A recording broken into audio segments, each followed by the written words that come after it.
ओं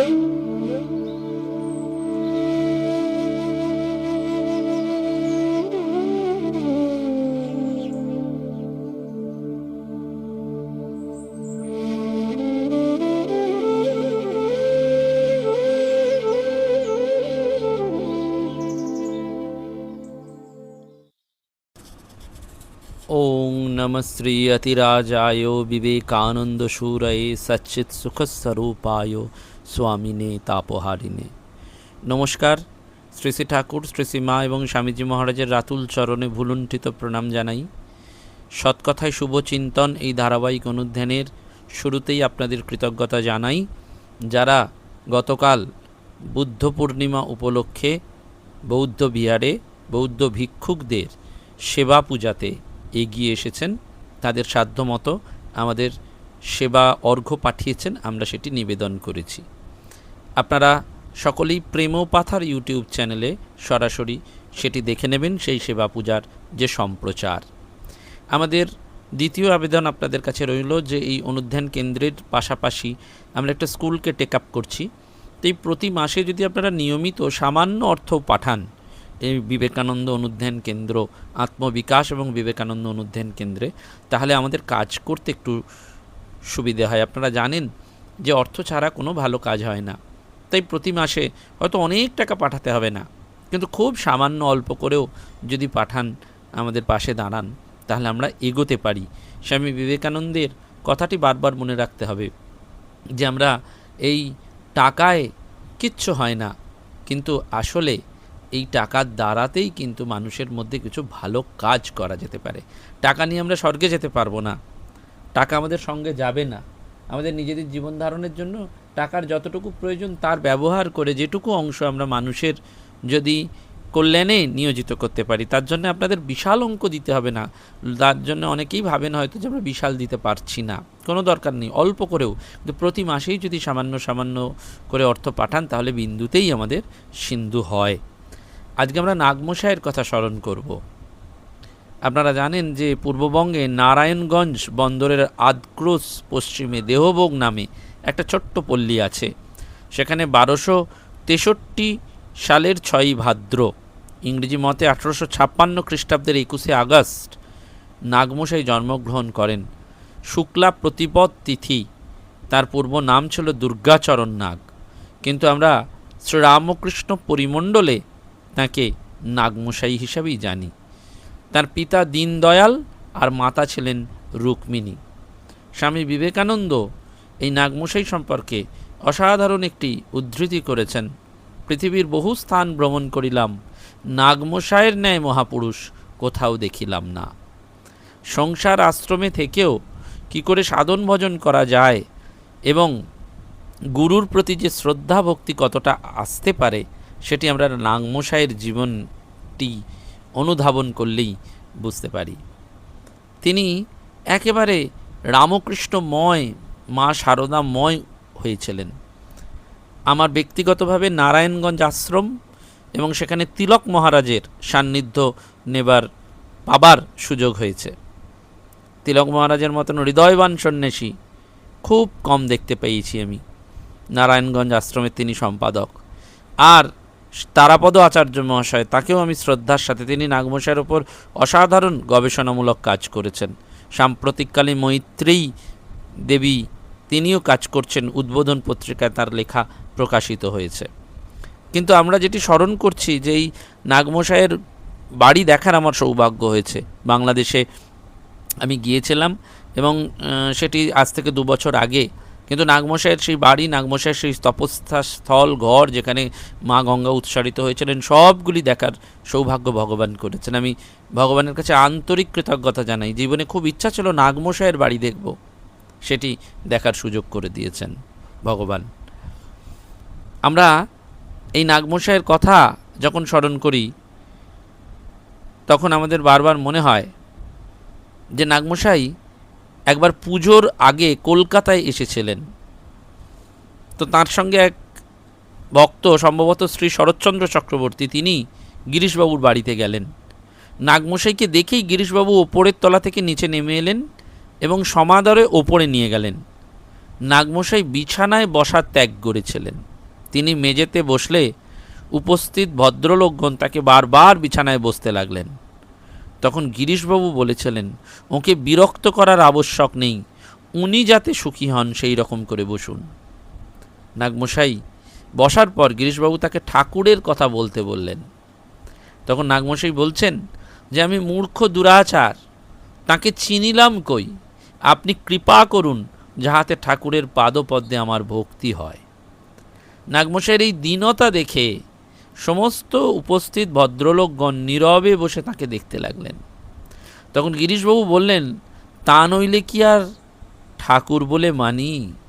যার কৃপাগুণে মানুষের এমন অবস্থা হয়, তাকে কি ভগবান না বলে থাকা যায়? এই হচ্ছেন নাগমশাই।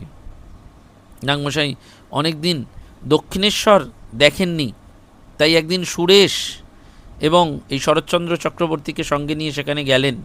পথে ঠাকুরের শেষ লীলাস্থল কাশীপুরের বাগান সুরেশবাবু এবং শরৎচন্দ্র চক্রবর্তীকে আঙুল নির্দেশ করে দেখাচ্ছিলেন। কাশীপুরের নাম শুনলে নাগমশাইয়ের মর্মযন্ত্রণা হতো, তিনি শিহরিত হয়ে উঠতেন। সেই বাগানের দিকে চাইলেন না, তার মুখ বিবর্ণ হয়ে উঠল।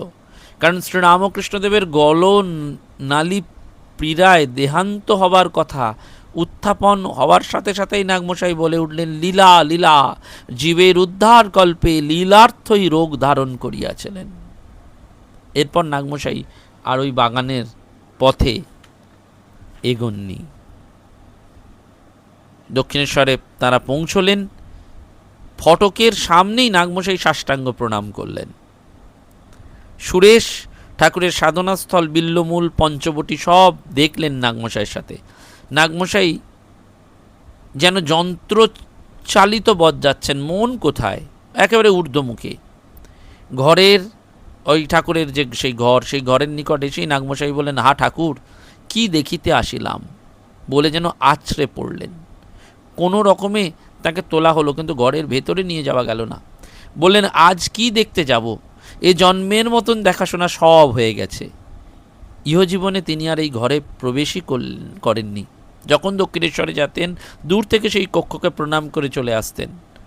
ঠাকুরের ভাগ্নে হৃদয় মুখোপাধ্যায়ও দক্ষিণেশ্বরে এসছেন, তার সঙ্গে একটা কাপড়ের মোট ছিল।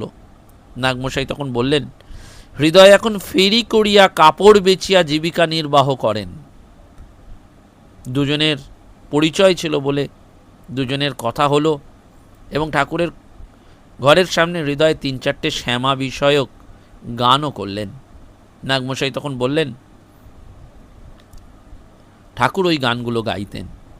এবং অনেক কথার পর হৃদয়রাম বললেন, তোমরা তাহার কৃপায় সব কেমন হইয়া গেলে, আমাকে এখনো ফেরি করিয়া উদরান্নের জন্য দাঁড়ে দাঁড়ে ঘুরিয়া বেড়াইতে হয়, মামা আমাকে কৃপা করিলেন না। এই বলে তিনি বালকের মতন কাঁদছেন হৃদয়রাম।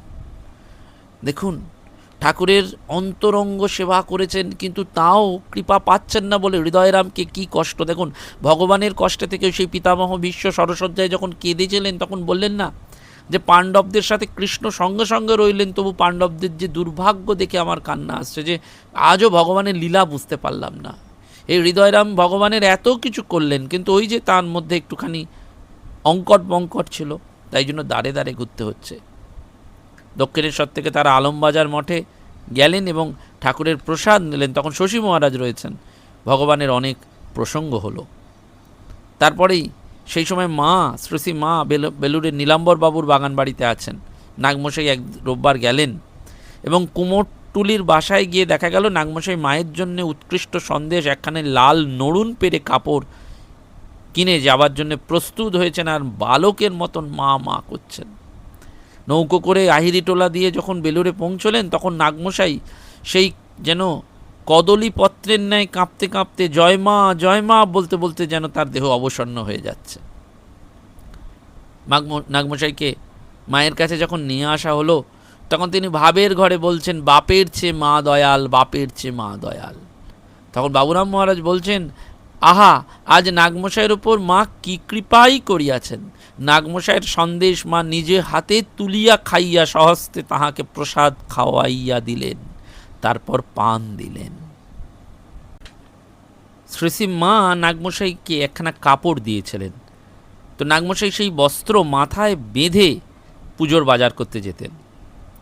কোনো এক ভক্তের অনুরোধে মায়ের আরতির জন্যে রৌপ্য দণ্ডযুক্ত একটা শ্বেত চামর কেনা হলো।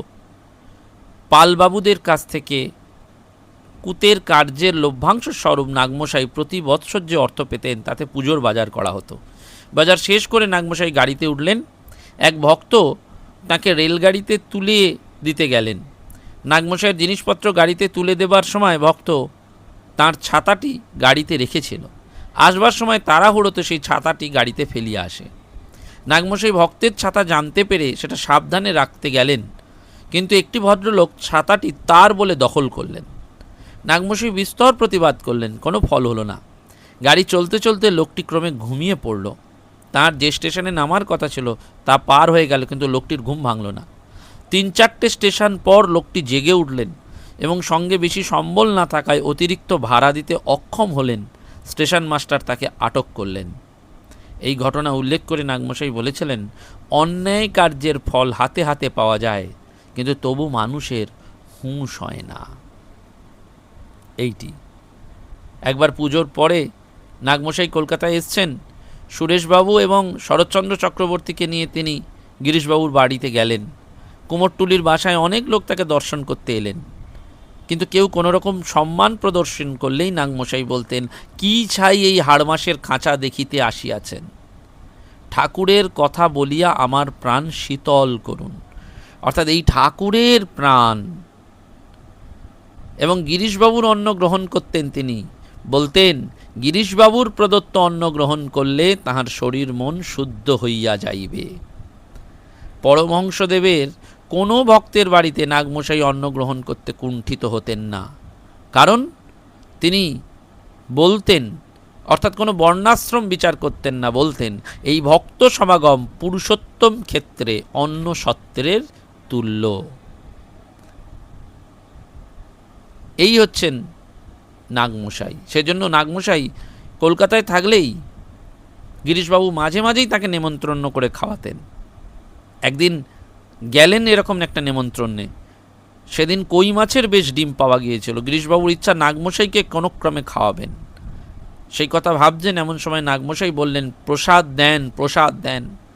ভগবান শ্রীরামকৃষ্ণের ভক্তগণের প্রসাদ নাগমশাই অতি আগ্রহ সহকারে যাচ্ছা করতেন, মানে চাইতেন, কিন্তু সেই মহাপুরুষকে প্রসাদ দিতে কেউ সাহস করতেন না। গিরিশবাবু সেই সুযোগ ছাড়লেন না। জয় রামকৃষ্ণ, এই প্রসাদ নিন বলে নিজের পাত থেকে ডিম নিয়ে নাগমশাইয়ের পাতে দিলেন। নাগমশাই সেই ডিম খেতে খেতে শুধু গিরিশবাবুকে বললেন, বড় কৌশল করিয়াছেন, বড় কৌশল করিয়াছেন। অর্থাৎ এই নাগমশাই, এই নাগমশাইকে একবার স্বামী বিবেকানন্দ তখন কলকাতায় এসেছেন, বেলুড় মঠ প্রস্তুত হয়েছে, স্বামীজি বাস করছেন। নাগমশাই গেলেন, কারণ স্বামীজির শরীর অসুস্থ শুনে নাগমশাই বিচলিত হলেন এবং গিয়ে বললেন যে ঠাকুর বলিতেন, আপনি মোহরের বাক্স, এই দেহের রক্ষায় জগতের রক্ষা হইবে, জগতের মঙ্গল হইবে। অনেক কথাবার্তার পর স্বামীজি তাকে মঠে বাস করবার অনুরোধ করলেন। তখন নাগমশাই বললেন, কি করি, কেমন করিয়া ঠাকুরের আজ্ঞা লঙ্ঘন করি, তিনি তো আমাকে গৃহেই থাকিতে বলিয়া গিয়াছেন। প্রতিদিন সন্ধ্যার প্রাককালে স্বামীজি মঠের জমিতে বেড়াতেন এবং নাগমশাই তার পেছনে বেড়াতে লাগলেন। বাগবাজারে বলরামবাবুর বাড়িতেও যেহেতু ঠাকুর যেতেন, নাগমশাই তাকে শ্রীবাসের অঙ্গন বলতেন। এবং দিনে দিনে যখন তার পিতা দীনদয়ালের শেষ দিন উপস্থিত, শেষ জীবনে তিনি সন্ধ্যা পুজো নিয়েই থাকতেন, তুলসীর মালা জপ করতেন, সংসারের কোনো আসক্তি ছিল না, দেহে কোনো ব্যাধিরও আক্রমণ হয়নি। একদিন সকালে নাগমশাই তাকে ধরে আনছিলেন, পথে হঠাৎ অবসন্ন হয়ে পড়লেন। নাগমশাই তখন পিতাকে কোলে নিয়ে বাটিতে নিয়ে এলেন। আস্তে আস্তে বৃদ্ধের জ্ঞান লোপ হলো।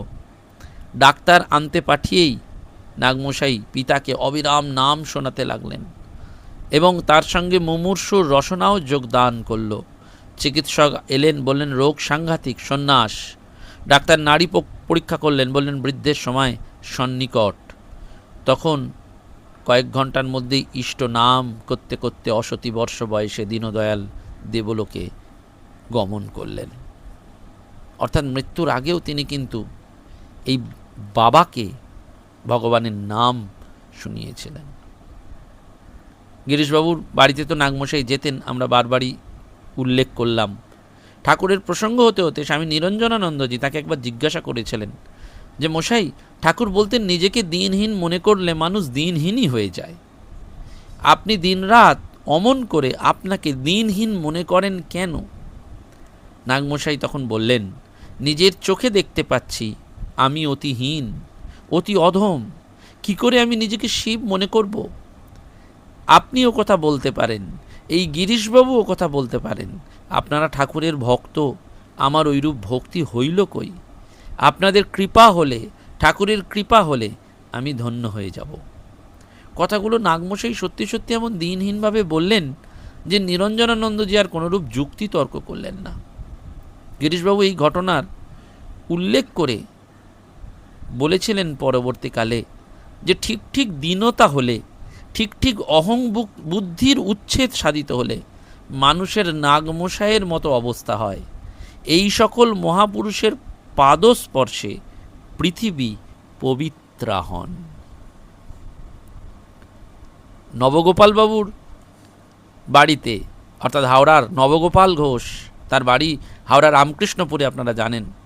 সেখানেও দেশে ফিরবার পূর্বে একদিন শ্রীরামকৃষ্ণ উৎসবে গিয়েছিলেন এবং উৎসবের দিন সকালে নাগমশাই আহিরি টোলায় উপেনবাবুর বাড়ি উপস্থিত হয়েছিলেন, বসুমতী পত্রিকার যিনি সত্ত্বাধিকারী। বিডন স্ট্রিটের মোড়ে এসে একখানা গাড়ি ভাড়া করা হলো, কিন্তু নাগমশাই বললেন আমি হেঁটে যাব, আপনারা গাড়িতে যান। কারণ উপেনবাবু জানতেন ঘোড়াকে চাবুক মারলে নাগমশাই কাতর হতেন। গারওয়ানকে তিনি এই কথা বিশেষ করে বলে দিলেন। তারপর অনেক অনুরোধ করে নাগমশাইকে গাড়িতে ওঠানো হলো। যেই গাড়ি নবগোপালবাবুর বাড়ি পৌঁছলেন, নাগমশাইকে দেখেই নবগোপালবাবু জয় রাম ধ্বনি করতে লাগলেন। নাগমশাই তাকে ভূমিষ্ঠ হয়ে প্রণাম করলেন এবং বাড়ির ভেতরে প্রবেশ করে নাগমশাই বৈঠকখানার একটা কোণে দাঁড়িয়ে নিমন্ত্রিত ভক্তগণকে বাতাস করতে লাগলেন। নবগোপালবাবু অন্যান্য ভদ্রলোকেরা নিষেধ করলেন, কিন্তু তার নাগমশাই নিরস্ত হলেন না। অবিরাম শ্রীরামকৃষ্ণ নামে রামকৃষ্ণপুর প্রতিধ্বনিত হচ্ছে। উৎসবের উল্লাস উচ্ছ্বাসে নাগমশাইয়ের আর কোনো কার্য নেই, যেন সেবা করতেই তার জন্ম। এই হচ্ছেন তার নাগমশাইয়ের ভক্তি। তার প্রধান ভক্তকে কোনো এক সময় নাগমশাই বলেছিলেন, দেখো পশু পক্ষীর যোনি পর্যন্ত আমি আজন্ম মাতৃযোনির ন্যায় দেখিয়াছি। শ্রীযুক্ত হরেন্দ্রচন্দ্র নাগ, শ্রীযুক্ত দীনদয়াল একদিন নাগমশাইকে ভৎসনা করে বলেছিলেন, তোর খাওয়া পড়া চলবে কি করে? নাগমশাই তখন উত্তর দিয়েছিলেন, বাবা আমার খাওয়া পড়ার জন্য চিন্তা কি? বৃক্ষে প্রচুর পত্র রহিয়াছে, আর আমি জীবনে কোনোদিন স্ত্রীলোক স্পর্শ করি নাই। মাতৃগর্ভ হইতে যেমন পড়িয়াছিলাম এখনও সেইরূপ আছি। বস্ত্র পরিবার আমার আবশ্যক কি? একবার পুত্রের সঙ্গে সংসার বৈরাগ্য দেখে দীনদয়ালের নাগমশাইকে ভৎসনা যখন হয়, কথায় কথায় যখন কথান্তর হয়, তখন নাগমশাই উত্তেজিত হয়ে বলেছিলেন, আমি জীবনে কখনো স্ত্রী সঙ্গ করি নাই, আমার সংসারের কোনো প্রয়োজন নাই। তারপর নাহং নাহং বলিতে বলিতে বস্ত্র পরিত্যাগ করে বাইরে থেকে বেরিয়ে গেলেন। যেমন কামিনীতে তেমনি অর্থেও তাঁর ছিল হতাদর। একেবারে তিনি যেন সেই অলৌকিক গৃহস্থ। তার কাছে যারা দেখেছেন থেকেছেন তারা বুঝেছেন যে এই নাগমশাই সর্বদা হাত জড়ো করে থাকতেন, বলতেন জীবে জীবে এক ভগবানই বিরাজ করছেন। কেন হাত জড়ো করে থাকতেন জিজ্ঞাসা করলেই বলতেন, ভূতে ভূতে তাকে প্রত্যক্ষ দেখতে পাই। অর্থাৎ এই প্রতিটি মুহূর্তে তার জীবনটি যেন বল যেন একটা মোড় নিয়েছিল। সেজন্য বারবার ওই গিরিশবাবুর কথা আমাদের স্মরণ করতে হয় যে নরেনকেও নাগমশাইকে বাঁধতে গিয়ে মহামায়া বড়ই বিপদে পড়েছেন। নরেনকে যত বাঁধেন তত বড় হয়ে যায়, মায়ার দড়ি আর কুলোয় না। শেষে নরেন এত বড় হলো যে মায়া হতাশ হয়ে তাকে ছেড়ে দিলেন। নাগমশাইকেও মহামায়া বাঁধতে লাগলেন, কিন্তু মহামায়া যত বাঁধেন নাগমশাই তত সরু হয়ে যান। ক্রমে এত সরু হলেন যে মায়া জালের মধ্যে দিয়ে গলে চলে গেলেন। এইটি বারবার মনে রাখতে হয়। সেই জন্য যখন শূল বেদনায় তিনি কাতর, তখনও বলছেন, জয় প্রভু রামকৃষ্ণ তোমারই জয়। এই ছাই হাড় মাংসের খাঁচা যখন তোমার সেবায় লাগানো গেল না, তখন এই ব্যাধি দিয়ে এর ঠিক উপযুক্ত শাস্তি বিধান করেছ। শূল ব্যথা দিয়ে দয়া করে তোমাকে স্মরণ করাচ্ছ। ধন্য সে শূল ব্যথা যাতে শ্রীরামকৃষ্ণদেবকে স্মরণ করিয়ে দেয়। ধন্য তুমি, ধন্য তোমার কৃপা। গুরু কৃপা হি কেবলম, গুরু কৃপা হি কেবলম। নিজ গুণে কৃপা ভিন্ন, জীবের আর উপায় নেই। সমস্ত ঘটনাতেই তিনি ঠাকুরের মঙ্গলময় করই দেখতে পারতেন। সেজন্য এই নাগমশাইয়ের জীবন ধন্য, নাগমশাইয়ের সেবা ধন্য, নাগমশাইয়ের সাধনা ধন্য। ওই যে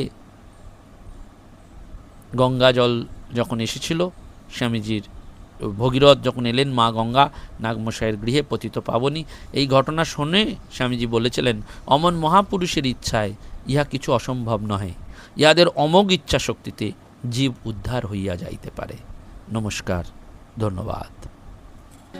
প্রাণারাম প্রাণারাম প্রাণারাম।